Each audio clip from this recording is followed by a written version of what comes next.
Ne I kemi dorëzuar drejtësisë vullnetarisht me një vizion shumë të qartë, me një vullnet të palëkundur dhe me një vetdije po aq të qartë se çfarë do të sillte kjo si kosto edhe për ne, shpatën e zonjës së drejtësisë. Ajo shpatë ka qëndruar në zyrën e të parit të qeverisë. Që nga 1912 deri kur unë arrita në atë zyrë.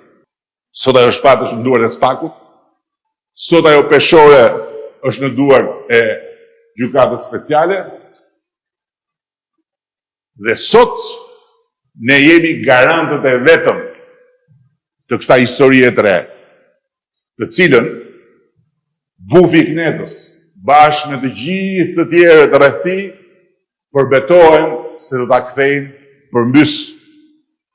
Duan votën në 11 maj, që në 12 maj të rimarrin shpatën dhe ta zhveshin përsëri zonjën e drejtësisë nga fuqia për të imponuar barazinë para ligjit.